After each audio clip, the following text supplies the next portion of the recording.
kepada diri seorang pendidik atau dia menjadi orang tua, yang pertama itu adalah ikhlas. Karena menjalani peran sebagai seorang ayah atau seorang ibu itu berat. Dan yang bisa membuat dia menjadi terasa ringan adalah kalau ada keikhlasan dalam menjalankannya. Sama seperti ibadah-ibadah yang lain. Sholat siang, sholat yang kita kerjakan sekarang ini kan juga sebenarnya berat atau enggak Pak? Kalau mau ditanya berat enggak? Ya sebenarnya berat juga keluar rumah, melangkahkan kaki. Padahal tadi mungkin lagi di atas kasur. Ya, sehingga harus beralih dari waktu istirahat yang enak untuk sejenak ibadah kepada Allah. Ini butuh keikhlasan supaya ringan dalam menjalankannya. Sama dengan mendidik anak-anak kita di rumah. Ini juga sangat butuh yang namanya keikhlasan. Tanpa ada keikhlasan semuanya menjadi berat. Ya. Seringkali kalau dalam kajian-kajian, wanita itu sering ada yang tanya, sudah merasa apa ya, dalam mendidik anak ini rasanya ingin apa ya bahasanya itu.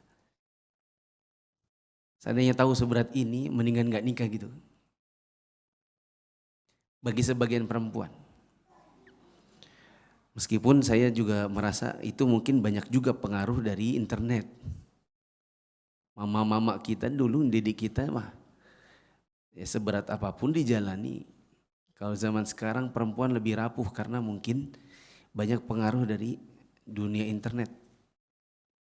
Yang tantrum di rumah ternyata bukan cuma anak, ibunya juga tantrum. Ya. Baik. Karakter yang kedua, ini review saja ya. Yang kedua adalah syukur. Bersyukur punya anak. Karena berapa banyak orang itu mengusahakan untuk punya anak tapi Allah belum kasih anak.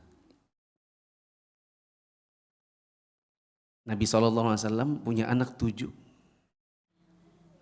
Tapi dari 2 istri saja. Kalau ditanya kepada istri-istri yang lain, 9 sisanya. Mungkin yang 9 juga bilang pengen banget punya anak. Anak bersama Nabi lagi. Mungkin yang janda-janda dari istri-istri Nabi, anggaplah ya kalau zaman sekarang, ya dikasih alhamdulillah, enggak apa-apa gitu. Karena sudah menjanda. Seperti Khadijah. Khadijah kan sebelum menikah dengan Nabi sudah punya 2 suami. Maksud saya meninggal 1 suami nikah lagi. Meninggal 1 suami nikah lagi. Jadi Khadijah sudah punya anak sebelum bersama Nabi.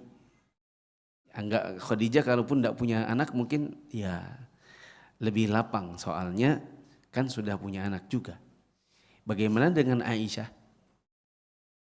Aisyah kan masih perawan, masih muda. Tapi ternyata Allah tidak kasih anak buat Aisyah. Meskipun kalau Aisyah mau bisa berkata kepada suaminya, ya Rasulullah berdoa dong biar kita punya anak. Tapi akhirnya Nabi SAW dan Aisyah tidak punya anak. Itu berarti memiliki anak ini suatu nikmat yang sangat perlu disyukuri. Biasanya orang kalau bersyukur, maka dia akan berusaha menjaga. Kalau dia bersyukur, maka dia akan berusaha untuk menjaga nikmat yang Allah kasih, di antaranya anak itu. Kemudian yang ketiga adalah hormat dan terhormat. Jadi orang tua itu harus hormat kepada siapa? Kepada anak. Anak itu juga punya hak. Sehingga meskipun kita yang punya anak, meskipun kita yang orang tuanya, tidak bermakna kita boleh memperlakukan anak dengan semau kita. Apalagi sampai melalaikan haknya. Ada riwayat dari Umar bin Khattab yang terkenal, meskipun riwayat ini dhaif. Perlu diingat-ingat bahwa riwayat ini riwayat yang lemah. tapi sering dibawakan oleh para guru-guru, para ustadz-ustadz karena maknanya benar. Jadi suatu hari ada orang lansia datang kepada kepada siapa? Kepada Umar dan mengadukan tentang perilaku anaknya kepada dia. Dia berkata, wahai Amirul Mukminin, saya punya anak. Saya ini tidak diperlakukan dengan layak sebagai seorang bapak. Setiap hari saya dizolimi. Pengennya kan saya itu diperlakukan sebagai bapak, dihormati, disayangi. Maka Umar bin Khattab kemudian memanggil anaknya. Yang anak ini sudah cukup dewasa. Bukan anak-anak kecil. Karena ternyata sudah besar, maka Umar pun menghardik anaknya. Apakah kamu tidak punya hormat sama bapakmu? Karena bapakmu berkata kamu begini dan begitu. Maka anak itu berkata, wahai Amirul Mukminin, kalau seandainya bapak saya punya hak terhadap diri saya sebagai seorang ayah, apakah saya tidak punya hak terhadap bapak saya sebagai seorang anak? Maka Umar mengatakan, oh tentu anak juga punya hak. Bolehkah saya tahu apa haknya saya sebagai anak? Maka Umar berkata ada 3. Diberikan ibu yang baik, diberikan nama yang baik, dan diberikan pendidikan agama. Apa saja haknya? Pertama, diberikan ibu yang baik. Yang kedua, diberikan nama yang baik. Dan yang ketiga, diberikan pendidikan agama. Maka anak itu berkata, kalau itu hak saya sebagai anak, berarti saya nggak pernah dikasih hak saya dong oleh bapak saya ini. Tadi Anda mengatakan diberikan ibu yang baik. Tahukah Anda bahwa ibu saya itu yang melahirkan saya, bapak saya itu pergi ke pasar malam. Di situ ada budak dijual 2 dirham. Terus digaulinya, lalu saya lah hasilnya. Bukan kayak apa ya, menikah gitu, bukan. Kalau Anda tadi berkata diberikan nama yang baik, maka Anda tidak tahu kalau nama saya adalah Ju'al. Ju'al itu, Ju'al atau Ja'al, itu semacam kumbang yang suka hinggap di kotoran hewan. Maksud dia kalau dikatakan nama yang baik kan harusnya nama saya ya Abdurrahman, Abdullah, nama-nama Allah yang di depannya ditambah abdu gitu. Saya ini namanya Ju'al, bahkan nama kotoran, nama hewan pada kotoran. Dan saya ini tidak pernah diajarkan orang tua saya soal pendidikan agama. Mendengar perkataan anaknya ini, maka Umar pun kemudian marah kepada si bapak. Umar berkata, karena kamu tidak memberikan haknya dia sewaktu kecil, maka mungkin itu yang membuat dia tidak memberikan hak kamu sebagai ayah saat dia sudah besar. Ya. Riwayat ini dhaif, tapi maknanya benar bahwa anak itu butuh 3 tadi. Terutama bagian akhir yaitu pendidikan agama. Tadi juga saya katakan hormat dan terhormat. Seorang ayah juga harus hormat sama anaknya, seperti hormat tentang tubuhnya. Kalau kami di sekolah kami itu diajarkan kalau mau ganti pampers anak saja itu perlu minta maaf karena harus membuka auratnya. Kan anaknya bayi. Tapi kalau ganti pampers kan harus kelihatan auratnya. Itu pun perlu untuk bicara. Maaf ya, dibuka dulu celananya, mohon maaf. Itu mama atau bapak saat menggantikan pampers ngomong gitu sama anak. Karena bentuk menghormati bahwa dia itu punya kemaluan. Kalau orang tua di Indonesia kadang-kadang itu anaknya pas lagi telanjang itu malah dimainin kemaluannya. Terutama yang belum sunat. Dikelitikin gitu di bagian kemaluan. Itu namanya tidak menghormati. Meskipun ada yang bilang ini kan masih kecil. Iya masih kecil. Itu yang mungkin membuat sebagian anak-anak tidak paham bahwa itu adalah sesuatu yang harus dijaga. Makanya ada kasus-kasus pelecehan terhadap anak kecil. Atau kasus yang yang lagi heboh banyak di Indonesia. Kayaknya dalam 4 bulan terakhir udah henti-hentinya. Kasus pelecehan terhadap santriwati.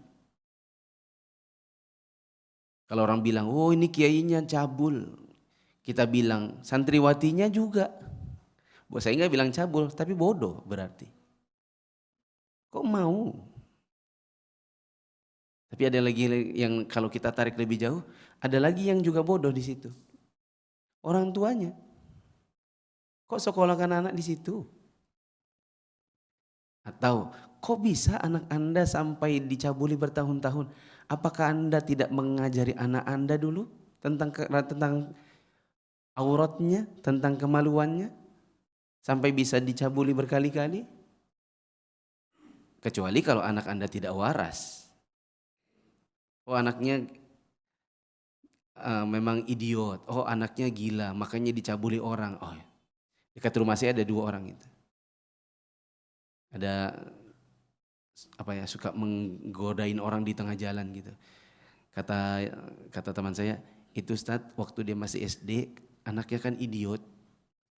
Diperkosa orang tuh enggak ngerti. Makanya jadi tambah hancur lagi. Apakah anak Anda tidak waras? Oh enggak, anak saya normal. Kalau begitu seharusnya dia tahu dong. Waktu kiainya memainkan badannya, harusnya dia gini, maaf Pak, maaf Kiai, kenapa? Atau harusnya langsung lari, kalau perlu nabok dulu si kiainya, baru lari. Loh kok bisa berulang kali? Jawabannya mungkin dia tidak diajari orang tuanya mana area-area terhormat yang harus dihormati. Ya. Kasus pelecehan anak-anak laki-laki, dilecehkan oleh penjajah mainan di sekolah, dilecehkan oleh Pak Gojek yang melewati dia, begitulah kejadian-kejadian yang terjadi, yang kita dengar. Mungkin sebagian anak-anak itu ketika dimainkan kemaluannya dia bingung. Dia mungkin diam-diam aja terus dimainkan gitu. Diajak ke rumah kecil, rumah kosong. Diajak masuk, dimainin. Dia bingung, aku harus apa ya? Bagaimana tidak bingung? Karena ketika dia masih tumbuh dari kecil, itu orang tuanya memang biasa mainan begitu. Jadi kan dia bingung, aku ngapain ya? Oh, ini kan bapakku juga sering begini dulu. Paman-pamanku. Kalau lucu ya, ini belum sunat ini, dia gituin sama orang asing, dia pun akhirnya diam saja. Karena kan dia nggak tahu yang mana area terhormat. Seharusnya kan diajari. Ya. Masa iya ada anak perempuan dipegang-pegang dadanya, kemaluannya, lalu kemudian diam-diam saja. Harusnya mah nabok kalau perlu, meskipun itu kiainya. Asalkan dia tahu yang mana yang bisa dipegang, mana yang tidak. Ini kalau di tempat kami itu diajari area leher ke atas buat anak-anak cewek kecil ya. Ataupun juga yang TK-TK. Dari TK diajarin. Bila ada orang dewasa memegang sini sama ke sini, ke kepala, ini namanya sayang. Asalkan kenal ya. Sini ke bawah sini, itu area rawan. Bahkan diajari caranya melindungi diri. Seperti berkata, gak boleh. Kalau ada yang pegang-pegang. Nah, gitulah. Nah, ini kan asalkan diajari dari kecil. Contoh yang lainnya, ketika orang tuanya memang suka keluar rumah dalam kondisi telanjang dada. bapaknya. Bahkan bapaknya pakai celana kolor tok, keliling-keliling sana sini di kampung, memperlihatkan udelnya, tidak tertutup auratnya. Maka anak-anak ketika mencontoh orang tuanya, oh kayak gitu tuh boleh. Makanya anaknya kadang-kadang ada juga yang keluar-keluar rumah bahkan telanjang, tidak pakai celana. Dia tidak ngerti aurat. Ya. Nanti itu akan ada dampaknya saat dia besar. Ketika dia tidak mengerti mana yang seharusnya dia jaga, karena orang tuanya juga perilakunya kurang terhormat. Kemudian jamaah yang dirahmati Allah, yang kesekian, yang keberapa itu? Yang keempat, sabar. Nah ini yang di pertemuan bulan lalu cukup panjang. Sabar ini kalau catatan saya mungkin ada lebih 40. Coba saya sebutkan satu-satu. Di antaranya sabar, ya, sabar waktu anak Anda sudah sekolah. Contohnya, sabar mengikuti kegiatan sekolah. Seperti sekolah tertentu itu ada acara parenting bulanan. Terutama sekolah-sekolah Islam. Seperti di tempat kami punya MOU dengan orang tua yang mau jadi wali murid di tempat kami, harus mengikuti parenting selama 14 kali. Selama anaknya menjadi murid, harus mengikuti kegiatan namanya pelita, pelatihan orang tua, sebanyak 14 kali. 14 kali itu apa aja? Mulai dari pranikah sampai anak usia 0 sampai 2 tahun, 2 sampai 7 tahun, 7 sampai 12 tahun, 12 sampai 18 tahun. Nanti ada materi tambahan tentang gadget sama LGBT. Nah, itu ada acaranya. Orang tua kalau dia benar-benar mau menjadi seorang pendidik sejati, mau menjadi seorang orang tua yang benar-benar ya, bertanggung jawab menjadi orang tua, maka dia harus punya kesabaran untuk mengikuti kegiatan tersebut. Soalnya kegiatannya itu butuh 3 jam. Di tempat kami itu ada juga orang tua bandel, absen, tapi jam 10 udah hilang. Kan 2 sesi. Sesi 1, 1 jam. Sesi 2, 1 jam. Sesi 3, tanya jawab. Dia sudah sesi 1, setelah itu hilang. Ada juga yang kebalikannya, muncul sih, nanti jam 10 baru muncul. Padahal kegiatan jam 8. Kalau ditanya, kemana Bapak? Tadi saya main sepeda dulu. Gak bisa kah? Dalam 1 hari, dalam sebulan, sepedanya skip dulu. Demi pendidikan anak-anak Anda. Nah, contoh yang lain, ini saya baru dapat kemarin-kemarin ini. Sabar menghadiri acara perpisahan.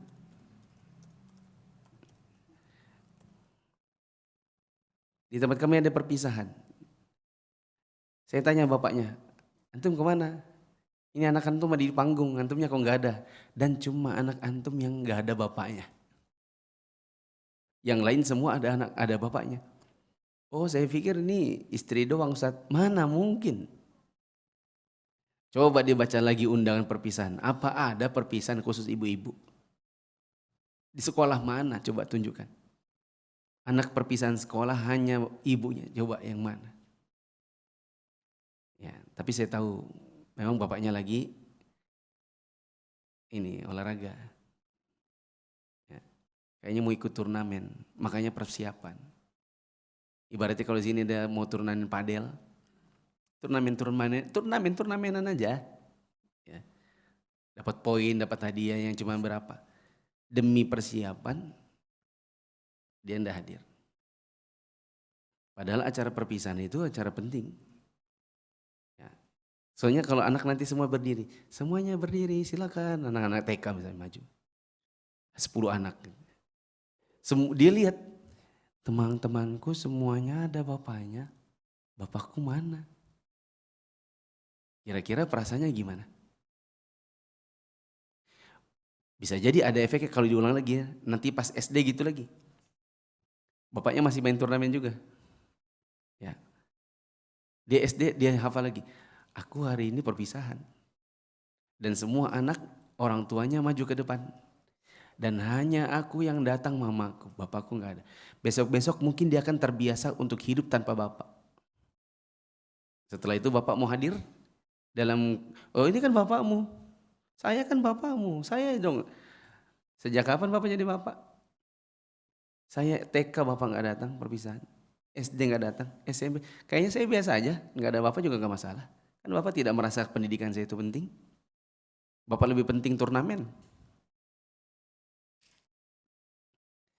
Contoh yang lain, sabar saat menghadapi ternyata di sekolah itu tak berjalan sesuai dengan kemauan. Di bulan lalu saya contohkan, anak kita mungkin di sekolah tidak semua pelajaran itu bisa. Saya yakin kita dulu juga begitu. Waktu itu kita sekolah ada pelajaran IPA, IPS, matematika, bahasa Indonesia, mungkin ada bahasa Inggris. Itu tak semua pelajaran kita bisa dapat dari guru sekolah. Kita butuh pulang ke rumah dan tanya sama orang tua. Betul? Ada sebagian orang tua yang maunya 3R. Masih ingat Pak? Yang ikut bulan lalu. 3R. Antar, bayar, saya nggak mau tahu, harus pintar. Sebagian orang tua merasa pokoknya kalau saya sudah sekolahkan, saya akan antar anak saya. Dan jangan khawatir, saya akan bayar SPP-nya. Tapi saya nggak mau tahu, pokoknya apapun pelajarannya anak saya harus pintar. Sehingga ketika anaknya ternyata lemah di matematika, dia protes sama sekolahnya. Anaknya lemah di bahasa Inggris, dia protes sama sekolahnya. Padahal yang namanya sekolah itu punya keterbatasan. Apa keterbatasannya sekolah? Pertama, berapa jumlah anak satu kelas? Bukan anak Anda doang. Anak Anda bukan satu-satunya murid di situ. Kalau satu-satunya, maka boleh Anda protes. Yang kedua, keterbatasan waktu. Masuk jam 7, pulang jam 2. Jam 7 ke jam 2, berarti berapa tuh? 7 jam ya? Ya kah? Jam 7, pulang jam 2. Jam 2 jam 14. 14 kurang 7, 7 jam. 7 jam di sekolah. Berarti ada 17 jam di rumah. Lebih banyak mana Anda sama guru di sekolah untuk mendidik anak Anda? Jawabannya lebih banyak kita di rumah. Berarti mungkin kalau gurunya ngebalik nih, dibalik pertanyaan. Pak, maaf ya Pak ya, anak Bapak ini bukan satu-satunya murid di kelas kami. Dan bukan satu-satunya murid di sekolah kami. Dan Bapak hanya menitipkan kepada kami hanya 7 jam dalam sehari. Itu pun hanya 5 hari. Saya tanya nih sama Bapak, kenapa anaknya Bapak nggak bisa matematika? Harusnya Bapak dong yang ngajarin. Akhirnya tengkar aja di sekolah, nggak ada ujungnya. Si orang tua muridnya bilang gini, oh ini sekolah berarti nggak beres ini. Sudah, saya keluarkan aja anak saya dari sekolah. Oke, nggak masalah. Memangnya sekolah kami hanya butuh anak Anda. Anda yang butuh anak kami. Anda yang butuh sekolah kami, bukan sekolah kami butuh anak Anda. Sini, saya kasih surat pindah. Dikasih surat pindah. Habis itu nanti di sana gitu lagi. Di sekolah manapun nggak ada sekolah yang betul-betul bisa mengcover semua keinginan orang tua. Akhirnya anak Anda sibuk jadi anak yang keluar masuk sekolah. Kebetulan saya teringat tiba-tiba dengan seorang ayah yang pernah tengkar sama saya. Karena saya bilangin, anak antum itu keluar masuk sekolah orang. Kenapa? Karena antumnya yang nggak sabar. Anak antum mah polos, nggak ngerti apa yang terjadi. Ya. Antum tekar sama gurunya, nggak sabar keluarin. Habis itu pindah sana tekar lagi. Habis itu meminta kembali ke sekolah yang segini lagi. Mungkin kami kalau bukan karena kasihan nggak mau kami antum masuk sini lagi. Ya. Dulu kan sudah ditarik, pindahin. Habis itu mau balik lagi. Kalau kita mau pakai ego nggak diterima antum. Sekarang kita terima, bukan karena antum. Kita terima demi anak antum. Kalau cuma karena bapaknya nggak usah diterima anaknya. Ya. Contoh yang lain, Sabar ketika anaknya berantem sama teman di sekolah. Yang sampai anaknya berantem, orang tuanya ikut-ikutan berantem. Apalagi anak-anak itu berantem di sekolah, paling berantem, besoknya temenan lagi. Sedangkan orang tuanya berantem sesama wali murid, akan selamanya nggak pernah temenan lagi. Contoh yang lain, sabar ketika anak dihukum guru.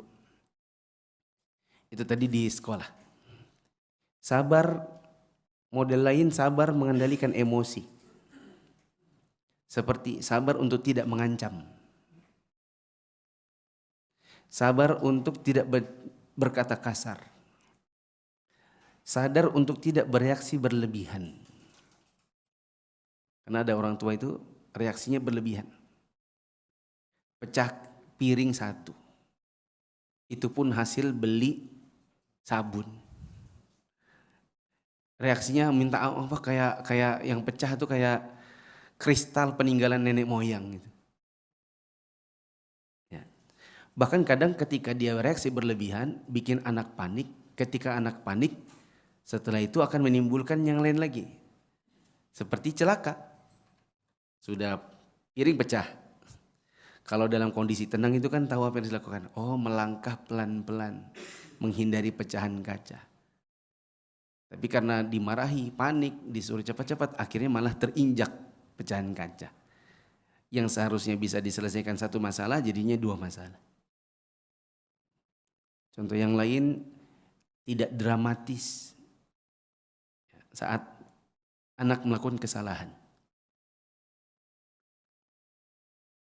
Kayak gini.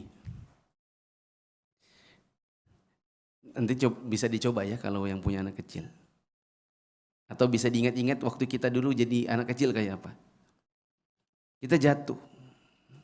Ketika orang tuanya melakukan, ya jatuh ya, kenapa? Anaknya malah tambah, gitu. Ketika anaknya jatuh dari kursi, terus semuanya tidak melihat dia, seolah-olah tidak terjadi apa-apa. Mungkin dia bisa lebih sabar untuk menghadapi jatuhnya. Kalau zaman dulu ada yang lebih konyol. Anak terjatuh ke sandung karpet, yang dipukul karpetnya. Anak kesandung, kepalanya kejedot meja, yang dipukul mejanya. Contoh yang lain, jangan sampai impulsif. Anak kadang mungkin ada salah, tapi kita tidak boleh impulsif.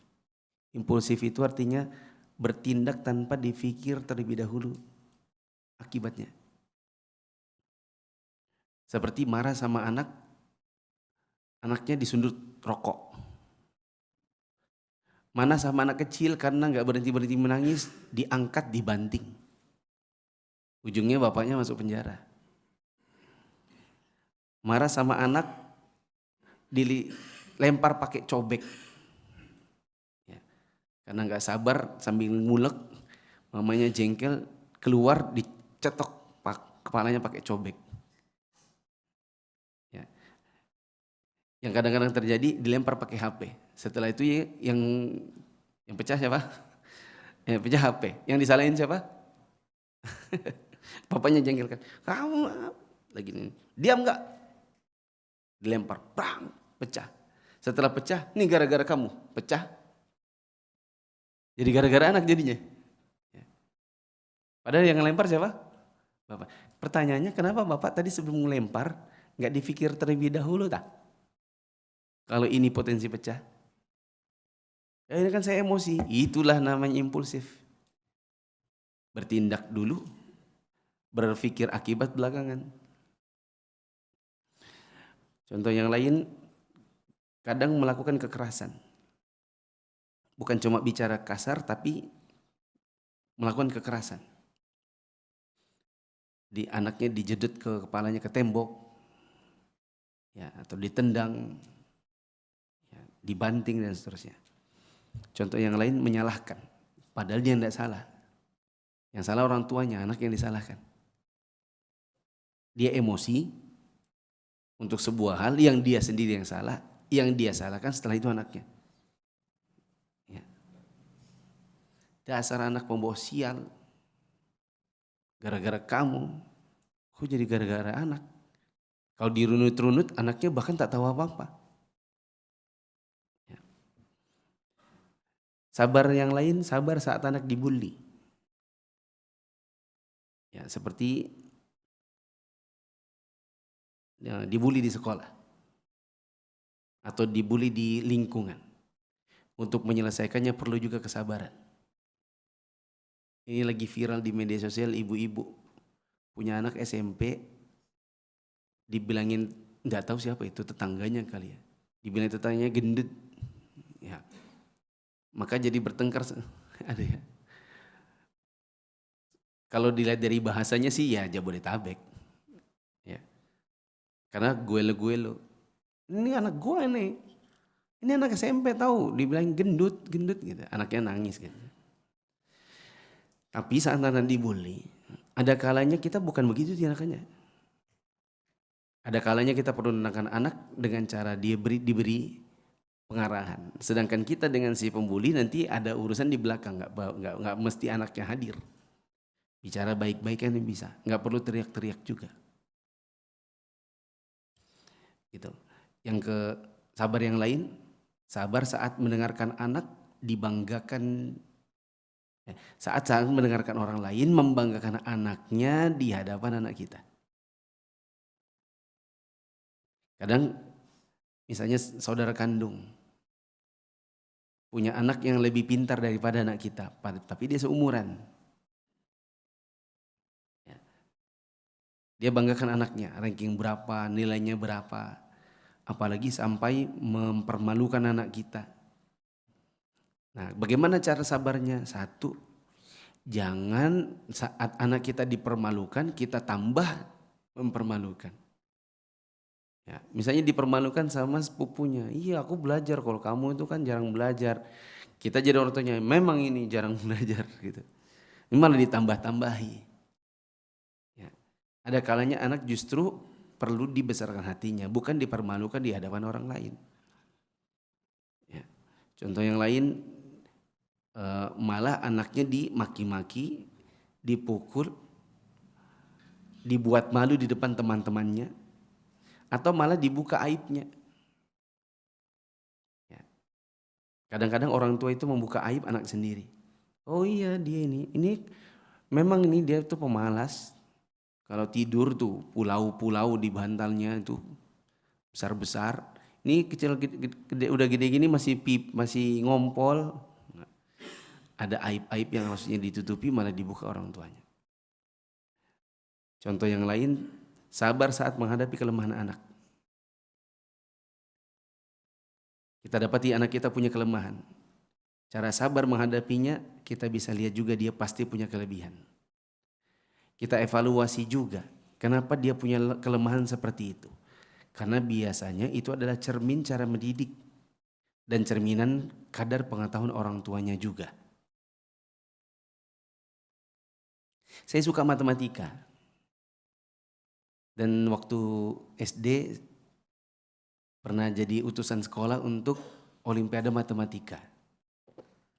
Kenapa saya suka matematika? Karena bapak saya juga suka matematika, pintar matematika. Karena guru matematika. Itu artinya kadang kita bisa lihat kelemahan anak dari diri orang tuanya juga. Ya. Saya ingat kalau sekolah dulu, kan bapak saya punya motor Vespa. Nah motor Vespa itu kalau punya anak SD ditaruh di mana Pak anaknya? Di depan ya, berdiri gitu kan sambil memegang kepalanya si Vespa. Nah, karena saya di depannya bapak, dan jadi bapak saya kalau bicara itu gampang didengar. Berbeda kalau pergi ke sekolah ditaruh di belakang, bapak saya bicara saya harus gini, apa? Gitu kan?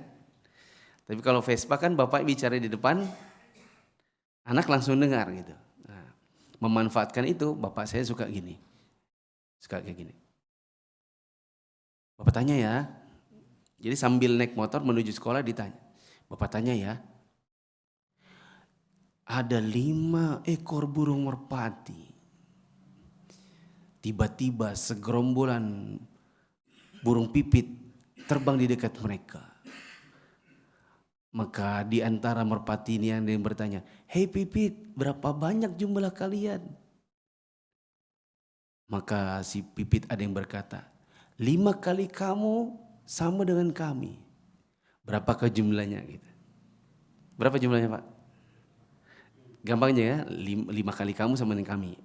25. Tapi itu membuat kita, coba Pak yang lain. Nanti kasih perperan, dikasih persentase. 25% dari kamu sama dengan kami, ada kayak gitu. Jadinya kita terbiasa dengan soal-soal matematika membuat kita jadi senang, jadi bisa. Tapi itu juga mencerminkan bagaimana orang tua kita mendidik kita dalam hal ini. Contoh yang lain, saat mendapati anak punya kelemahan, tidak boleh melabeli dengan label buruk. Seperti bodoh, tolol. Jangan suka membandingkan dengan yang lebih dari dia dalam kelemahan itu. Misalnya kita bandingkan dia dengan saudara kandungnya. Coba kamu seperti kakakmu. Atau dibandingkan dengan saudara sepupunya. Coba tuh si Edo tuh. Coba tuh si Egi tuh. Atau dibandingkan sama anak tetangga. Coba anaknya si itu tuh. Ya. Ada anak yang dibilang mamanya gini. Kamu itu pendek-pendek, kamu itu sama kakak itu pendek-pendek. Kenapa? Soalnya gak suka makan ikan. Gak kayaknya anaknya dokter-dokter itu. Itu dokter Fulan itu anaknya tinggi-tinggi. Soalnya suka makan ikan. Maka anaknya bilang, bukan karena makan ikan, soalnya mama bapak pendek, makanya aku pendek juga. Gitu. Rupanya sudah mulai belajar tentang gen. Ya orang tuanya pendek, mau mengharapkan anak kayak model. Ya. Contoh yang lain, ada sebagian orang tua melihat kelemahan anak, alih-alih dia membuat anaknya itu terpacu untuk memperbaiki kekurangannya, malah dia senang. Ada orang tua itu tipe-tipenya nggak tahu juga, mungkin ada sakit jiwa tertentu ya. Dia itu senang kalau anaknya itu punya kekurangan supaya nggak lebih hebat dari bapaknya. Supaya dia bisa sering berkata begini, kalau bapak ini nggak kayak kamu gitu. Jadi dia kalau dapati ada hal yang lemah dari anaknya, dia senang. Dan kalau anaknya berhasil, justru dia nggak suka. Kita dapati ada juga fenomena seperti itu. Berikutnya, sabar yang lain. Mas, untuk hadir bulan lalu, catatan itu semua ada?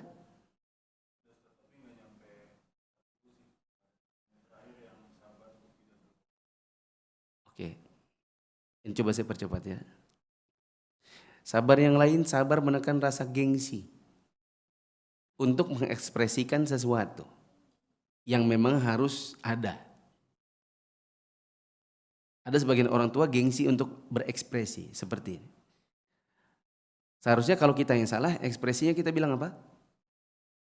Bila orang tua salah. Orang tua ini yang salah. Seharusnya orang tua tidak boleh gengsi untuk bilang maaf. Nah, ada sebagian orang tua dia nggak mau bilang maaf. Pas dia yang salah, dia salahkan anaknya. Saya contohkan bulan lalu tuh, ada sebagian orang tua misalnya ya, anaknya lagi belajarnya di lantai. Terus dia taruh barang-barangnya. Dia bawa air minum, terus air minumnya nggak sengaja dia tendang gitu. Yang tendang kan dia, membuat tumpah itu kan dia, si orang tuanya. Dia bilang sama anaknya, siapa yang taruh minum di sini? Padahal bisa jadi anak itu sudah meletakkan pada tempat yang benar. Tapi kalau orang tua gengsi untuk bilang maaf, akhirnya yang keluar adalah siapa yang letakkan minum ini di sini. Contoh yang lain, tidak boleh gengsi untuk bilang tolong. Karena dia yang butuh bantuan, harusnya dia bilang tolong. Dan ini bagus, mumpung anak kecil-kecil, masih kecil-kecil, kita kalau minta sesuatu harus bilang tolong. Supaya dia juga berlatih untuk menghargai orang. Saya kan anak kecil, berapa umurnya? 3 tahun. Mungkin kadang abinya minta tolong ambilkan kunci. Udah gitu kan? Bilang, abi boleh minta tolong ambilkan kunci yang itu. Pas sudah dia datang, dia berikan, kita bilang apa? Jazakallah khairan. Kalau terima kasih, itu Indonesia. Kalau Islam, jazakumullahu khairan. Karena Nabi SAW mengatakan puncak dari penghargaan seseorang kepada orang lain adalah kata-kata jazakallah khairan. Tanpa sesuatu di belakangnya lagi. Tidak usah jazakumullah khairan kasiran, tidak usah. Kata Syekh Abdul Razak, itu justru menghilangkan khairan yang banyak.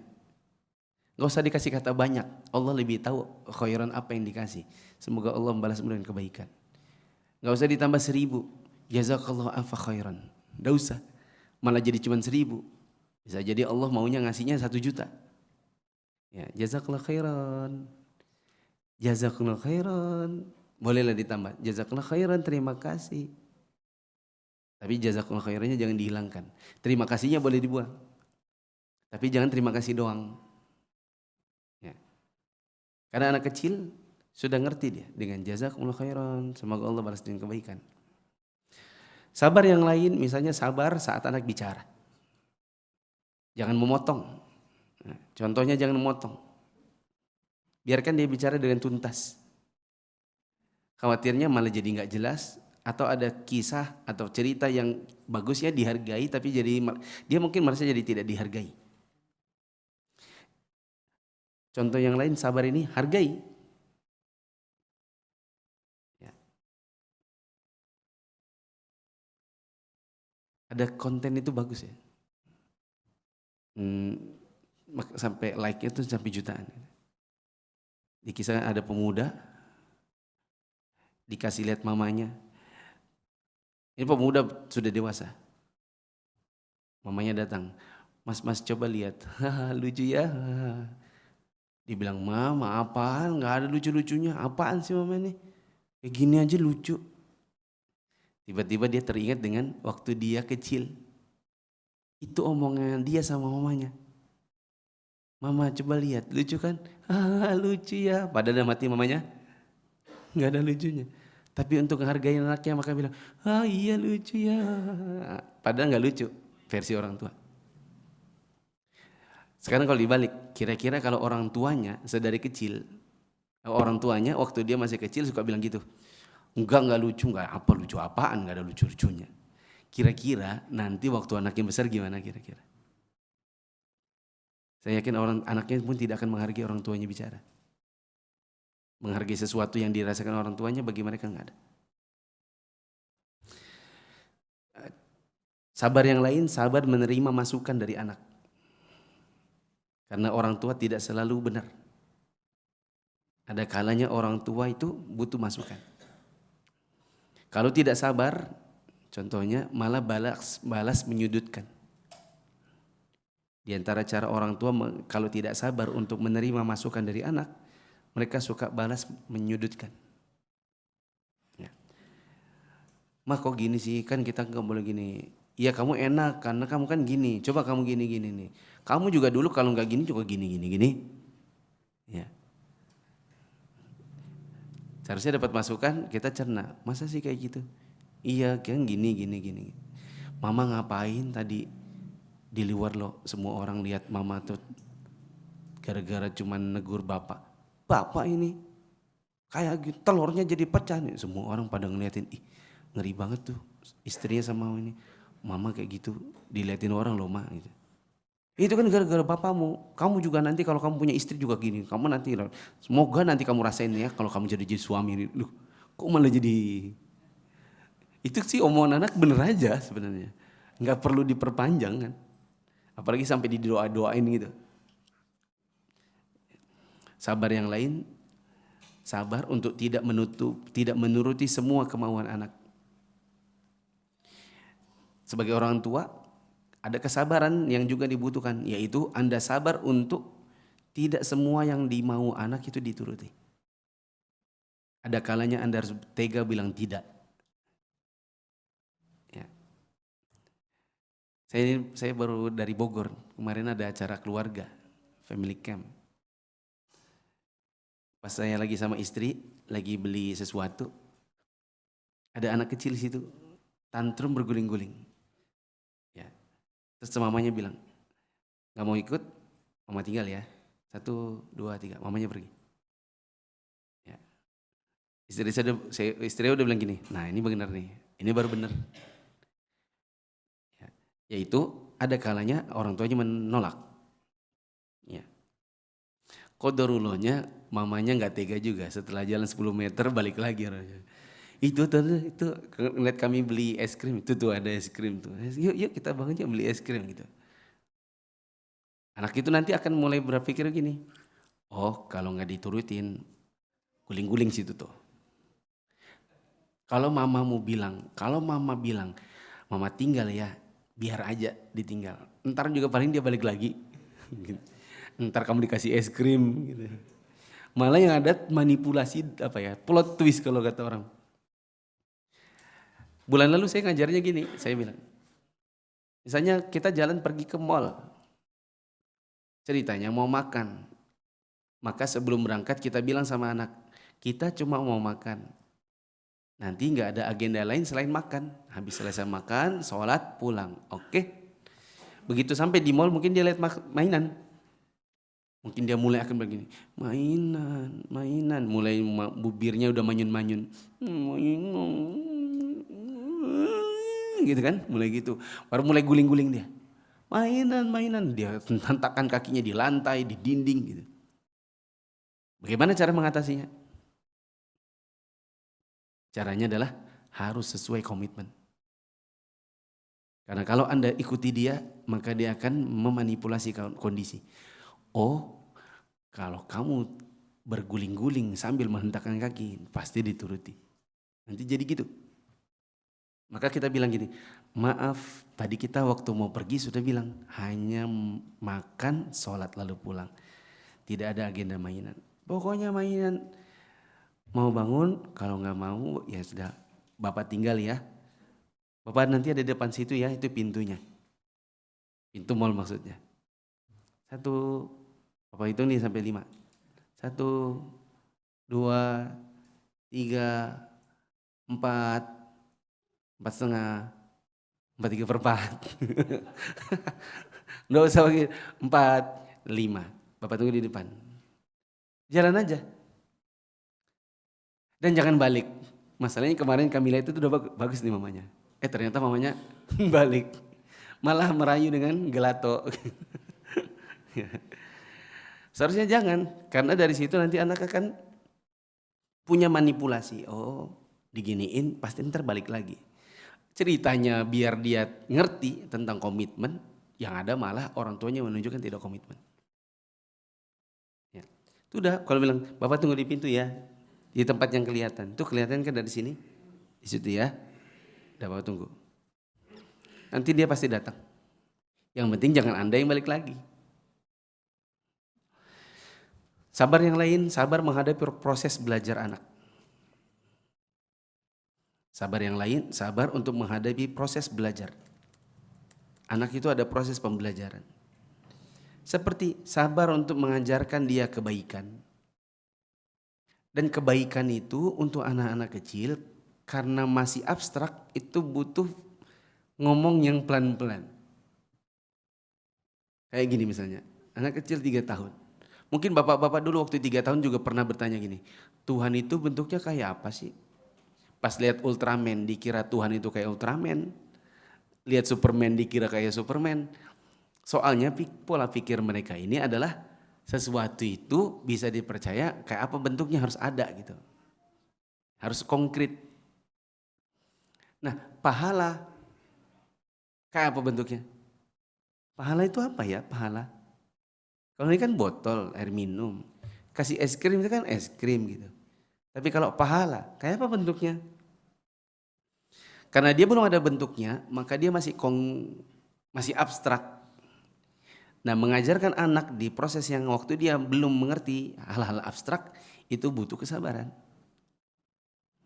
Ya, misalnya dia bertanya, Tuhan itu gimana? Surga itu kayak apa? Kalau orang tua yang tidak sabar, dia biasanya pakai kata-kata singkat aja. Nanti ada saatnya kamu akan tahu. Gitu. Kapan? Nggak usah tanya, nanti akan saatnya. Iya, tapi kapan? Akhirnya melahirkan pertanyaan baru yang bikin orang tuanya semakin pusing. Sabar yang lain, sabar menjawab pertanyaan. Karena kadang dia mungkin bertanya sesuatu. Abi, aku ini kayak apa sih munculnya?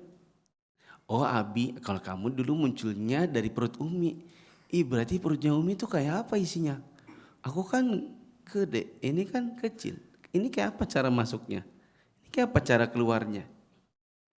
Nah, itu ada pertanyaan-pertanyaan yang butuh kesabaran untuk menjawabnya.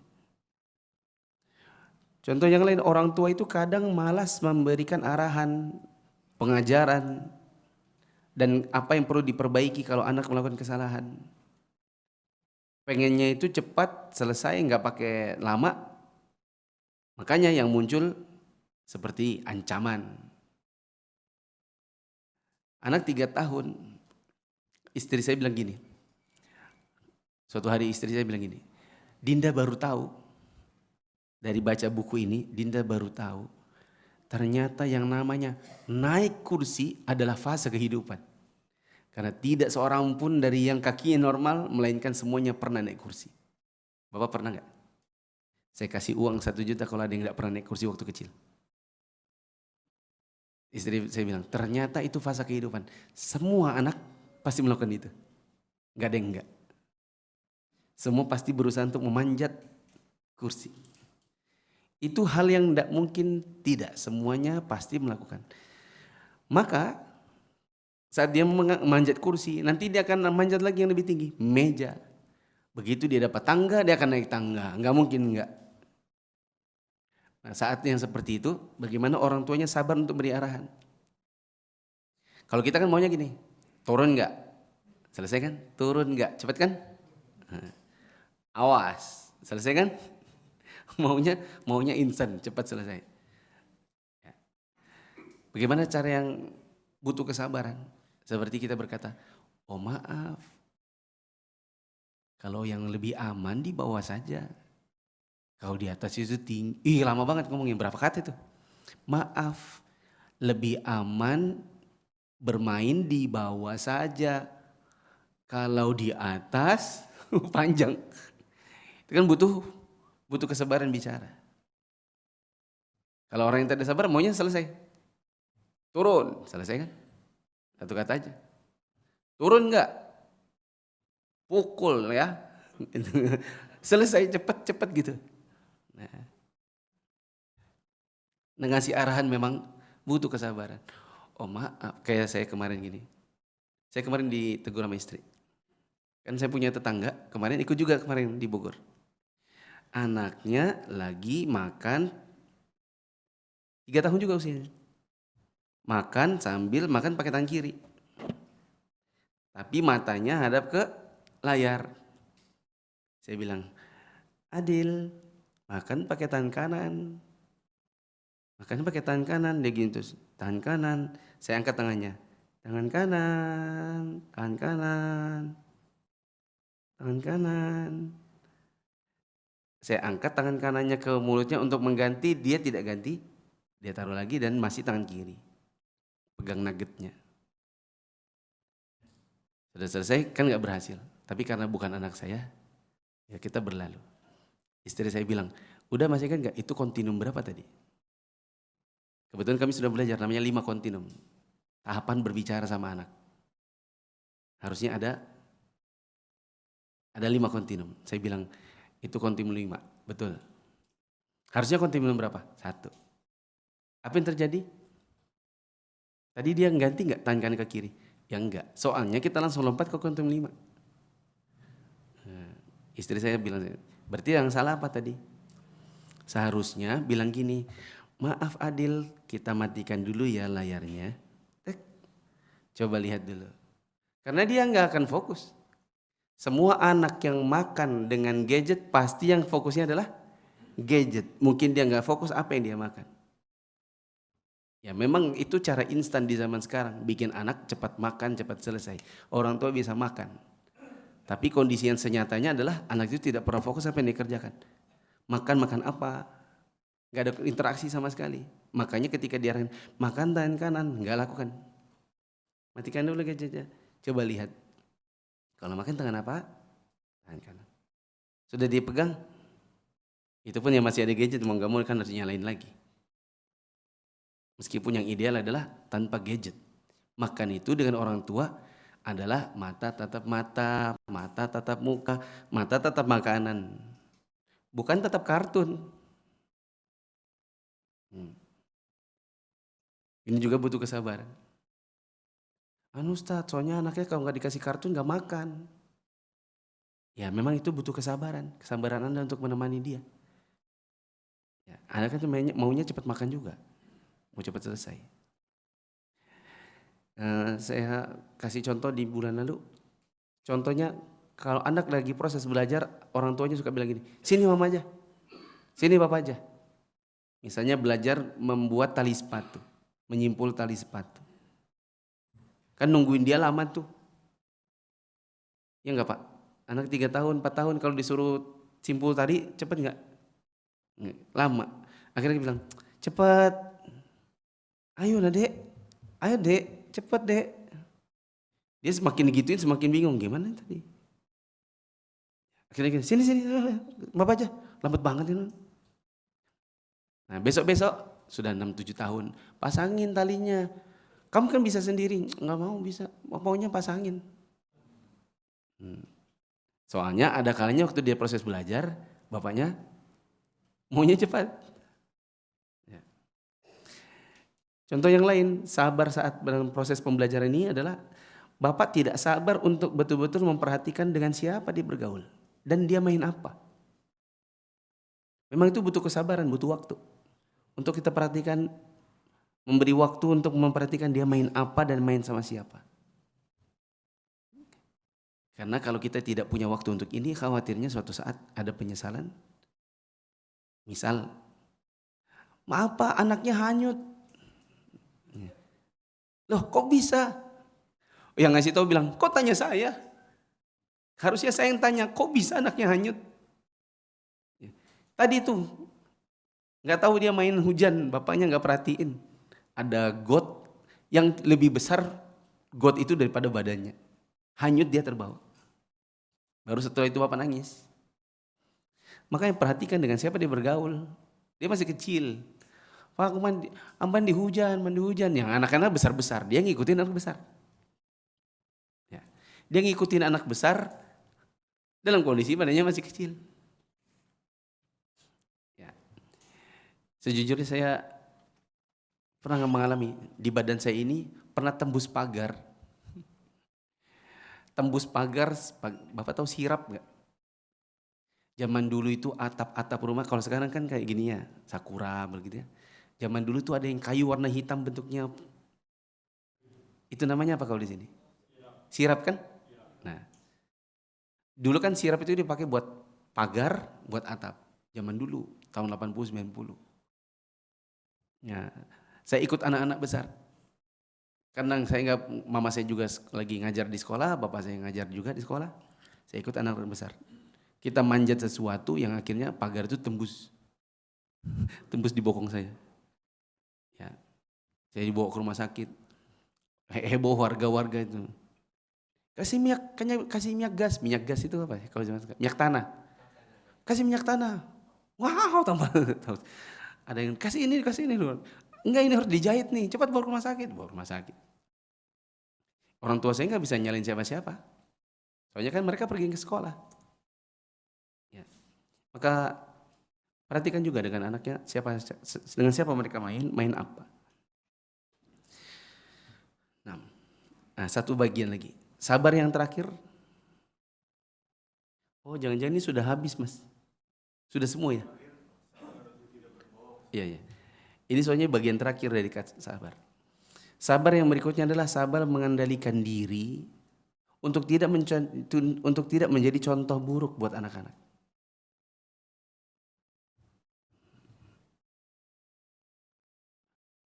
Kita sebagai orang tua, juga sebagai pendidik, guru, itu harus sabar mengendalikan diri supaya tidak jadi contoh yang buruk buat anak-anak. Seperti tidak sesuai norma yang benar kalau kaki di atas meja. Kaki di atas meja buat orang-orang yang kurang tahu sopan santun. Ketika kita seperti itu, insya Allah nanti anak-anak akan meniru. Ya. Anak akan naikkan kaki di atas meja, kayak bos-bos. Sementara bapaknya duduk di bawah. Jadi kakinya dia lebih tinggi daripada kepala bapaknya. Ada orang lihat gitu. Itu anaknya siapa? Itu anaknya. Mana bapaknya? Ya, itu yang di bawahnya. Kok gitu? Nggak ngerti sopan santun? Ya nggak tahu juga. Padahal jawabannya, itulah hasil mencontoh bapaknya. Contoh yang lain, jangan sedikit-sedikit teriak. Jangan sedikit-sedikit berteriak. Gak bisakah kalau suaranya pelan-pelan saja? Satu rumah itu ada satu rumah, anak, bapak, mama, ibu semuanya tukang teriak. Bapaknya kalau nanya sesuatu sama mamanya, sama istrinya, teriak. Ma, ya, kaos kakinya mana? Cari di situ di lemari. Ini misalnya rumahnya 2 lantai. Kamarnya di atas, tempat baju di atas. Istrinya lagi nyiapin sarapan. Buat suami pergi ke kantor, anak mau pergi sekolah. Suaminya nyari-nyari di mana itu apa? Kaos kaki. Dan kaos kaki kecil. Berada di bawah tumpukan baju. Kebetulan istrinya juga nggak ngerti namanya klasifikasi. Kau tahu klasifikasi? Itu bahkan di TK diajarin loh. Seperti mengklasifikasikan mana saja yang warnanya biru. Mana mainan. Mana yang sesuai ukuran atau yang bentuknya segitiga. Kan namanya klasifikasi. Sama mengurutkan besar ke kecil, kecil ke besar atau besar ke kecil. Itu namanya mengurutkan. Kalau istrinya dulu TK-nya nggak belajar klasifikasi, makanya panci, sendok, gelas, piring jadi satu tempat. Harusnya kan terklasifikasi, ini tempat sendok, garpu, pisau. Ini tempat gelas. Ini piring, ini panci. Harusnya kan gitu. Tuh yang mana sendok ini ternyata ketumpuk sama panci. Ya jelas nggak kelihatan. Itu juga yang terjadi di kamarnya. Istrinya tak pandai klasifikasi. Mana klasifikasi pakaian kecil? Harusnya sama-sama. Kaos kaki, celana dalam, kutang kecil. Harusnya kan kecil-kecil barang di situ. Nanti baju, celana. Bukan baju, celana, ini numpuk-numpuk gak jelas gitu. Makanya suaminya teriak, mana kaos kaki? Cepat, ini udah 6:30. Istrinya bilang, cari aja pakai mata. Ini anak mulai mencontoh nih. Si anaknya bilang, oh gitu ya. Dalam hati kan namanya anak polos. Oh cara bertanya itu kayak gitu caranya. Besok-besok dia ngomong sama mamanya, Mama, mana kaos kakinya? Cari matanya dipakai. Udah pakai, nggak ada. Mamanya naik ke atas.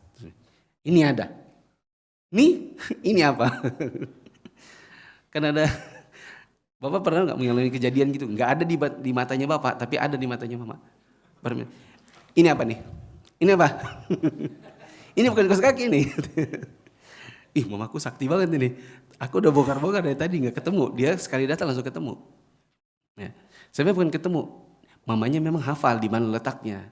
Masalahnya dia nggak klasifikasi. Ya.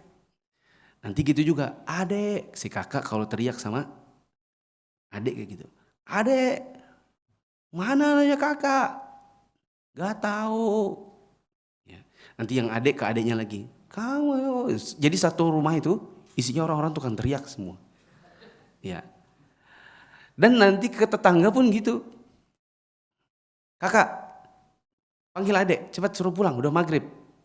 Keluar dari pagar, Dia nggak datang, dia teriak, "Adek!" Semua tetangga ngeliat, itu siapa teriak-teriak maghrib-maghrib. Karena memang tukang gitu. Sabar untuk tidak dikit-dikit mukul. Minimal mengayunkan tangan. Ada tipikal orang tuh ayun tangan. Bapak ke mama gitu. Kamu, ih, itu mama ke bapak. Akhirnya istri ke anaknya, ih, mama jingkir bukan, ih. Gak lama kakaknya gitu ke adanya, ih. Mamanya udah melahirkan nih, punya bayi. Yang ada bilang, ih. Ke yang bayi juga, ih. Semua orang gayanya kayak gitu. Dan itu adalah, saya pernah punya ketemu dengan orang, 3 anaknya, semua mukanya tuh gini. Iya. Dari dia masih anak sendiri, terus anak kedua, sampai saya bertahun-tahun kemudian ketemu sudah 3 anak. Semua 3 anaknya, semua mukanya gitu. Jadi saya bilang sama istri saya, kamu kan tahu muka mamanya kan bercadar. Aku kan nggak tahu muka mamanya gimana. Kenapa ya anaknya semua kalau ketemu kayak gini? Kalau ketemu orang masih gini. Terus kembar lagi 3-tiganya. Istri saya bilang, memang begitu muka mamanya. Kok begitu? Kayaknya sih sering jengkel sama bapaknya. Gitu.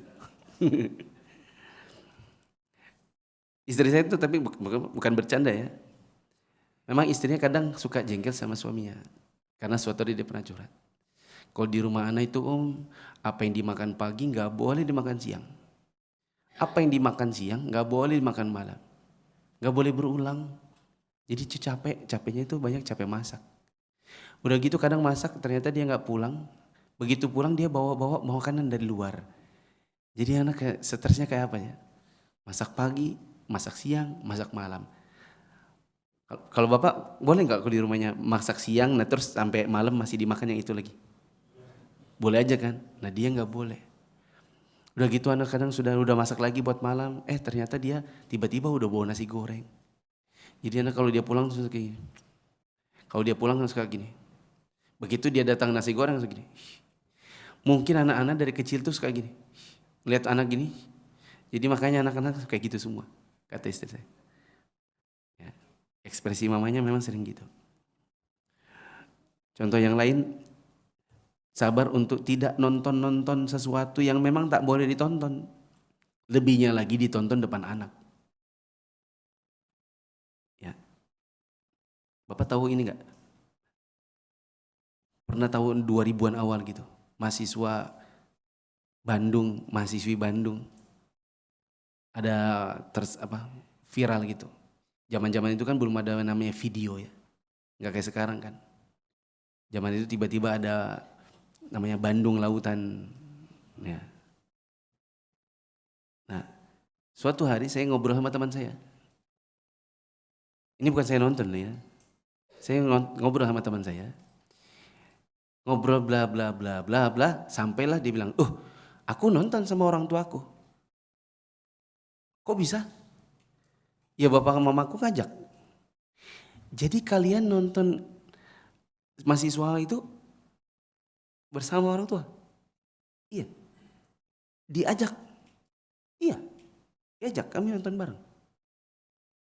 Jadi maksudnya saya begini, mbok kalau misalnya seandainya pun orang tuanya masih bejat gitu ya. Mungkin dia seharusnya sih dia malu sama istrinya. Jadi mungkin dia sendiri atau istrinya malu sama suaminya dia nonton sendiri. Ini suami istri ngajak anak-anak kayak apa ceritanya? Ya. Kalau kemudian anak-anak tidak memahami bahwa itu adalah terlarang, ya maka saya yakin orang tuanya itu akan dapat dosa jariah. Karena jangan-jangan bisa jadi itu adalah blue film pertama yang pernah ditonton oleh anak dan orang tuanya ngajarin pertama kali.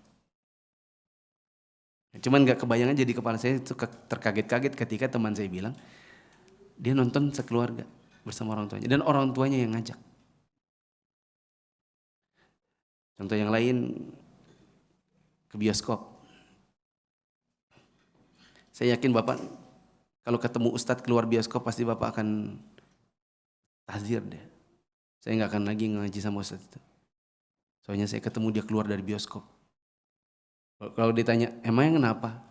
Pasti bapak kan ngomong, ya itu kan nggak cocok ya buat seorang ustadz. Maka kita balik, kalau ustadz nggak cocok, apakah berarti Anda cocok? Seharusnya nggak cocok juga. Karena kesannya orang soleh itu tidak masuk tempat begitu. Maka jangan sampai nanti bapak mencontohkan anaknya, apalagi ngajak anaknya. Saya dapat curhatan dari seorang ayah yang saat anaknya sudah SMA, anaknya suka izin, ya ada film ini aku nonton ya sama teman-temanku. Ayahnya baru tobat, baru ceritanya baru ikut-ikut kajian. Gimana ya Ustaz ya cara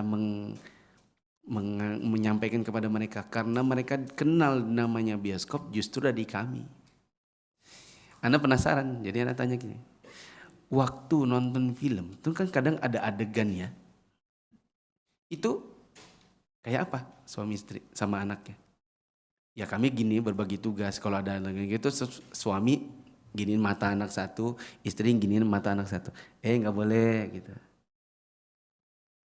Oh jadi kayak gitu aja caranya. Ya. Nah kalau mereka pergi teman-temannya, siapa yang giniin mata temannya? Mata anaknya. Kalau sama orang tuanya gitu. Tapi kalau sama teman-temannya, siapa yang giniin? Yang ada mungkin nggak ada yang gituin. Kalau ada yang gini, ih, gak usah so alim lu, ini harus perhatian gitu. Gak usah malah tangannya diturunin gitu. Ya, maksud saya orang tuanya akhirnya kan mulai sadar gimana ya cara mengatasinya, karena sayalah yang memperkenalkan anak saya ke dunia bioskop. Contoh yang lain, sabar untuk tidak perlu merayakan ultah. Ini perlu diajarkan kepada anak-anak. Kita nggak ada namanya perayaan ultah, nak. Karena kita ini kan orang Islam. Orang Islam itu punya keyakinan kalau sudah datang ulang tahun malah itu bukan panjang umur tapi pendek umur. Ya kan berarti kan jatah umurnya kan semakin berkurang. Kalaupun dinyanyikan harusnya kan pendek umurnya, pendek umurnya, pendek umurnya dekat matinya gitu kan harusnya ya. Ya. Bukan panjang umurnya. Contoh yang lain, sabar untuk tidak berbohong. Sabar untuk tidak merokok.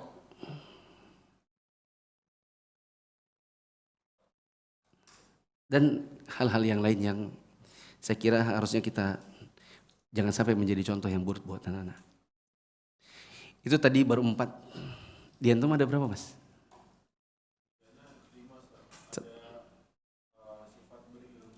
Oh ya, berilmu. Yang kelima adalah berilmu. Ini buat antum yang hadir bulan lalu jadi kayak murojaah. Soalnya sebagian jamaah ini ada yang tidak datang di kajian subuhnya. Karena kalau yang 2 bulan lalu sama yang bulan lalu materi ini subuh. Tadi saya jalan naik Gojek, terus saya lihat ada beberapa ibu-ibu kesini gitu sama anak-anak. Ya, kalau subuh itu kan kayaknya nggak ada ibu-ibu kan ya kayaknya. Ya, jadi saya kepikiran, ini saya lanjut, apa saya ulang? Ya, akhirnya jadi seperti terulang. Yang kelima, karakter yang juga harus ada dari pendidik dan orang tua adalah berilmu. Supaya dalam membentuk anak disertai dengan ilmu. Orang tua kalau bodoh, ibaratnya kayak ada koki, nggak ngerti cara bikin roti, nekat ngadon ragi, tepung sama air. Jadi apa enggak? Yang ada malah rugi-rugiin bahan. Itu ketika seseorang mencoba untuk melakukan sesuatu tanpa ilmu. Termasuk juga membentuk anak. Saya lanjut yang ke-6. Biar insya Allah maksimal 7. Supaya yang datang bulan lalu tetap ada penambahan materi. Yang ke-6 adalah jujur.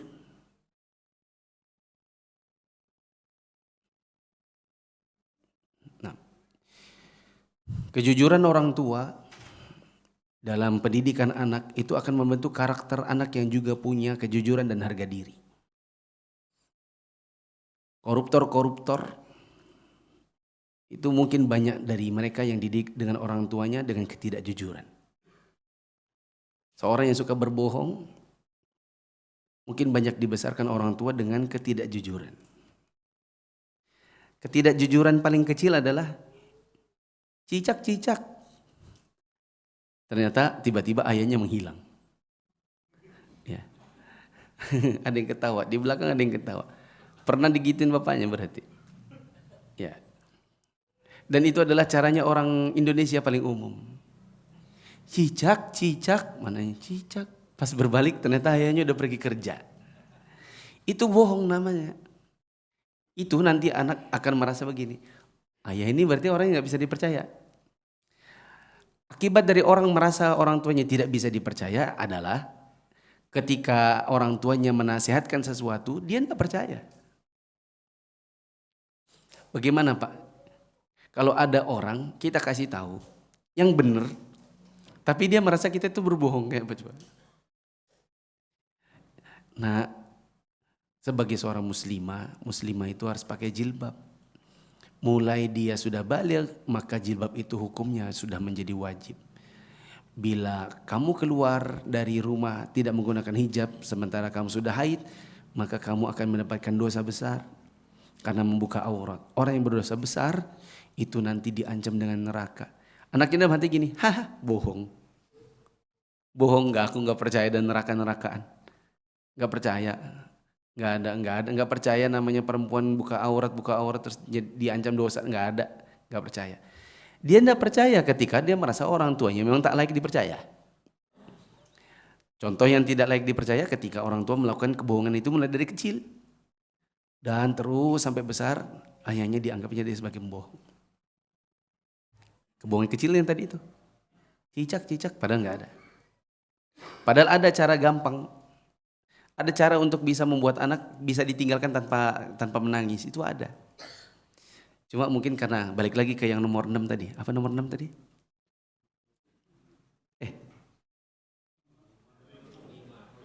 Nomor 5 apa? Oh, balik ke nomor 5, berilmu.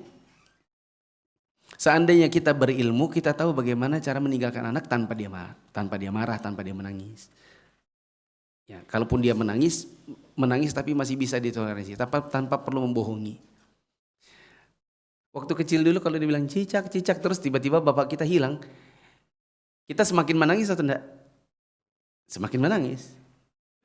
Berarti caranya bukan seperti itu. Nah, ini saya kasih tahu nih. Waktu suatu hari saya kenalan sama guru olahraga. Guru olahraga yang bilang, Ustadz, saya sering lihat Ustadz di Instagram. Masya Allah hari ini baru ketemu. Foto. Minta foto lah dia. Saya sih nggak apa-apa. Soalnya saya lihat kayaknya, saya nggak pernah lihat juga dia di pengajian mana gitu. Walhasil, kami semakin akrab karena ketemunya di lapangan main tenis. Akhirnya suatu saat dia bilang, Ustadz ini kan saya lihat suka ngisi parenting ya.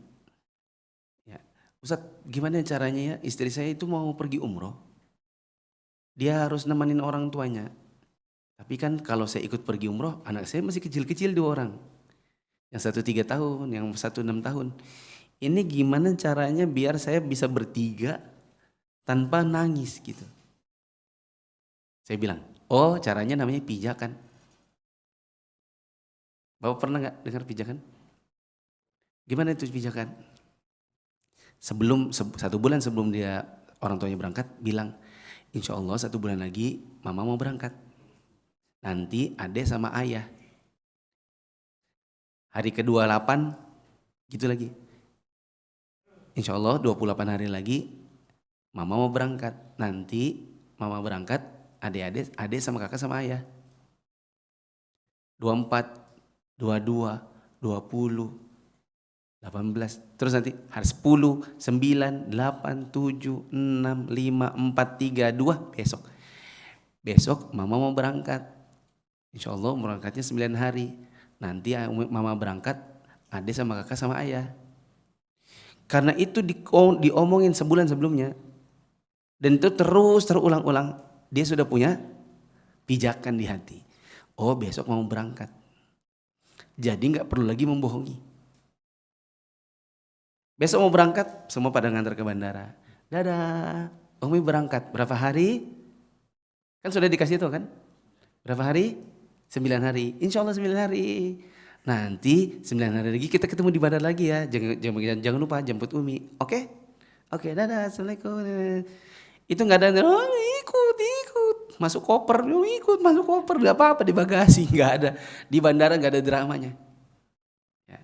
Dia bilang, Ustadz, jazakallah khairan Ustadz. Hari ini saya sudah antar anak ke bandara. Dan anak-anak gak ada yang nangis. Sudah 9 hari saya ketemu lagi, main tenis lagi. Gimana anak? Masya Allah, pijakannya Ustadz benar-benar bagus. 9 hari gak ada anak-anak nangis. Gak ada tantrum. Saya jadi bapak rumah tangga yang enak banget ngurusin anak. Ya, itu namanya pijakan.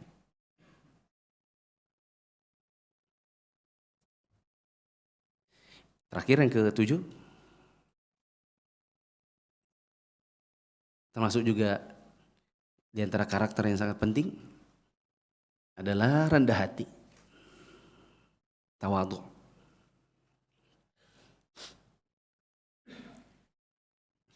Seperti tawadhunya orang tua terhadap mungkin anak lebih berilmu.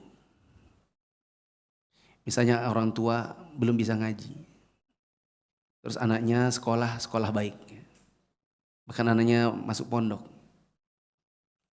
Akhirnya anaknya lebih pintar mengaji daripada orang tua. Termasuk tawadhunya orang tua, ajarin ayah ngaji ya. Akhirnya anak ngajarin orang tuanya. Dan itu butuh ketawaduan orang tua. Karena banyak orang tua kadung tidak bisa ngaji daripada belajar sama anak. Ada yang seperti itu. Tawadunya orang tua itu bisa kelihatan manakala dia dikritik oleh anak, dinasihati. Sebagian orang tua dia salah karena dia tidak punya rasa tawadu. Begitu dia dinasihati anak, dia bilang, kamu tahu apa? Bapak yang besaran kamu. Kamu masih anak apa? Kemarin sore. Sok nasihatin orang tua. Nah ini ketika tidak ada ya tawadhunya orang tua. Ya, ayah ibu lebih tahu daripada kamu. Ketika orang tua tidak tawadhu, maka pun dia bisa jadi melakukan segala cara untuk membela kehormatan dirinya ya, dan keluarganya, meskipun keluarganya yang salah. Misalnya anaknya melakukan kesalahan, didatangi orang, anak bapak begini. Dia tidak tawadhu. Dia bilang, oh anak saya benar, padahal anaknya salah misalnya. Anak bapak ini membuli anak-anak orang di sekolah. Dia ini dibully. Oh enggak apa-apa. Memang bagus kalau dia jagoan, biar dia.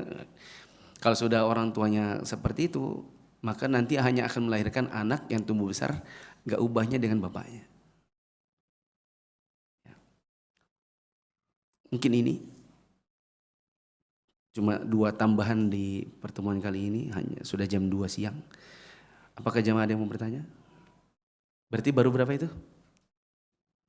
Baru 7. Judulnya? Iya 18. Berarti masih ada sekitar 11 lagi. Insya Allah di bulan yang akan datang. Iya mas? Iya. Waalaikumsalam.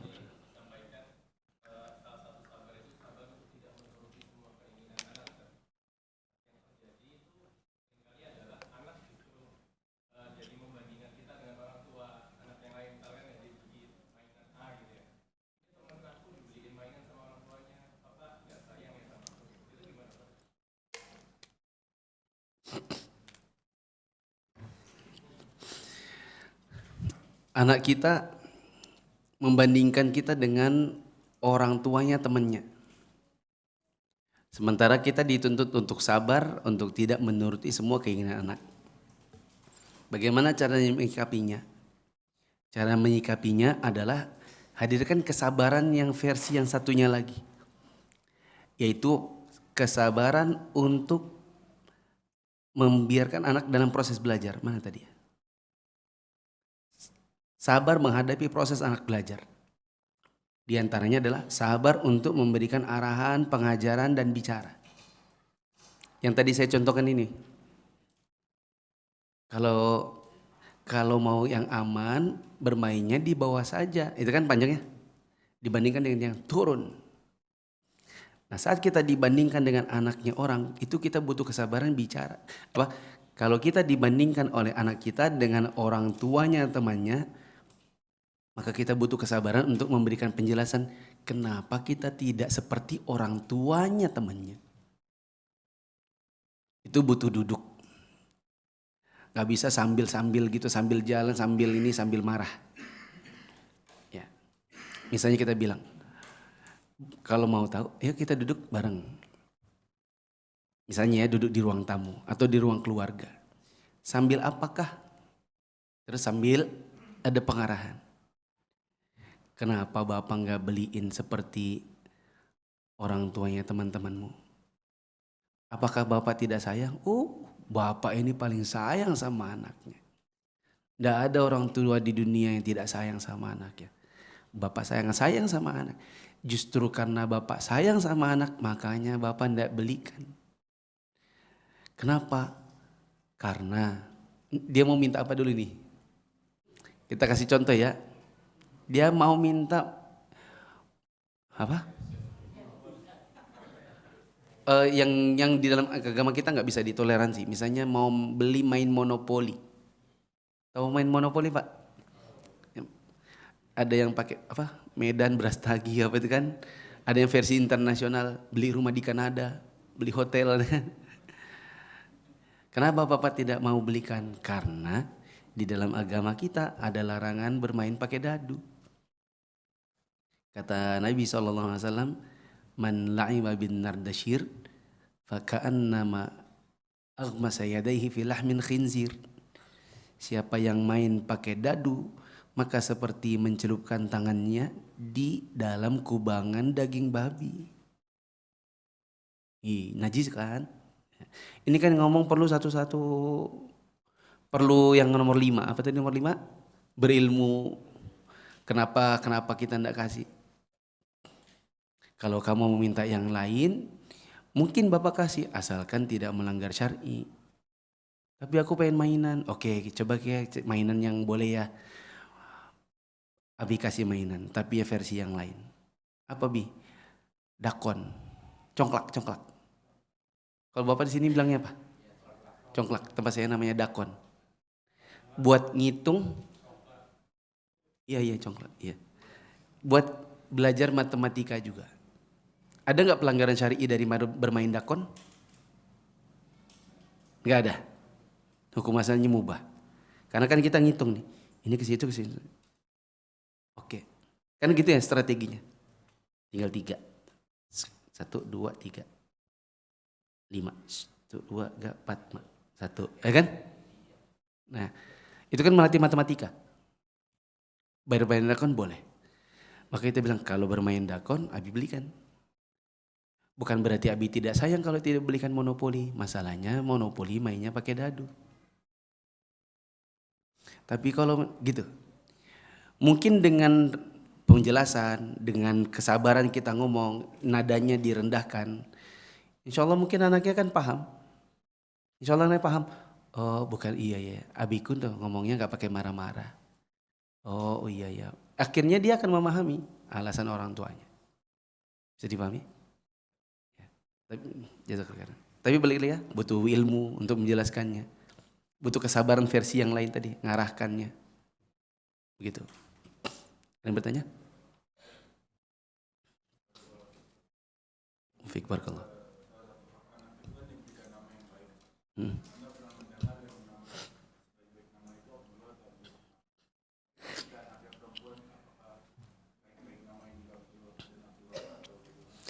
Sebagian ulama, Nabi SAW memang mengatakan sebaik-baik nama itu Abdullah dan Abdurrahman. Terus kalau nanya perempuan gimana? Jadinya Amatullah sama Amatur Rahman. Iya. Karena Abdun versi hamba perempuan adalah Amatun. Jadinya amatullah sama amatur rahman.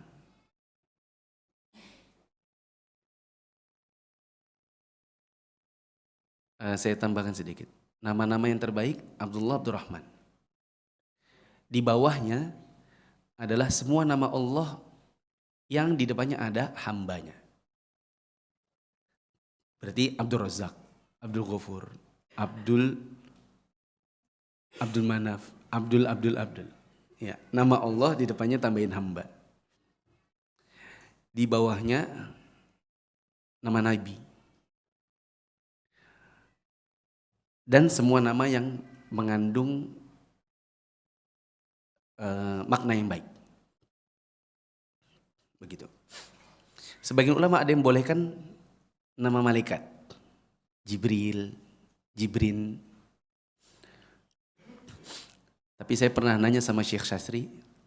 Syekh tadi, saya ngomong gini. Syekh mengatakan sunnah memberikan nama dengan nama malaikat. Syekh bilang bukan sunnah. Boleh. Oh ya, boleh. Saya yang salah paham. Boleh. Oh ya, boleh. Bagaimana kalau nama anaknya Maut? Malaikat Maut? Beliau nggak jawab. Cuman senyum-senyum aja. Kan nggak ada namanya malaikat apa? Pencabut nyawa. Yang versi Indonesia apa? Israel. Ya. Nama anaknya bukan Israel. Boleh. Yang benar kan nama malaikat kematian itu Malakul Maut. Gitu. Itu yang ada. Boleh kan nama anak dengan malaikat maut? Jadi namanya Maut. Nah, terus beliau berkata gini. Saya jadi teringat saya pernah ke Malaysia. Dan di sana saya bertemu dengan orang dengan nama yang sangat aneh. Nama anaknya adalah Syarrul Bariyah. Seburuk-buruk penciptaan. Ulaikahum Syarrul Bariyah. Jadi saya ketemu ada orang bawa nama anaknya Syarrul Bariyah. Seburuk-buruk penciptaan. Ketika saya tanya, kenapa anakmu Syarrul Bariyah? Dia bilang, karena ada di Al-Quran. Berarti iblis bagaimana tuh? Karena iblis ada di Quran. Kenapa nama anaknya gak Firaun aja?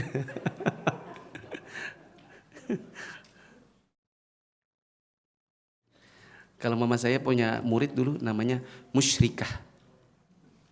Wanita musyrik. Ada bertanya? Terakhir, ibu-ibu gimana nanyanya? Ibu-ibu tidak pernah punya kesempatan bertanya. Di sini ada yang bertanya? Tidak ada ya? Demikian kurang lebihnya saya mohon maaf. Subhanakallahumma wa bihamdika asyhadu an la ilaha illa anta astaghfiruka wa atubu ilaik. Untuk pertemuan bulan depan kembali sebagaimana biasa atau nanti tunggu pengumuman. Apakah mau dibikin subuh kayak biasa?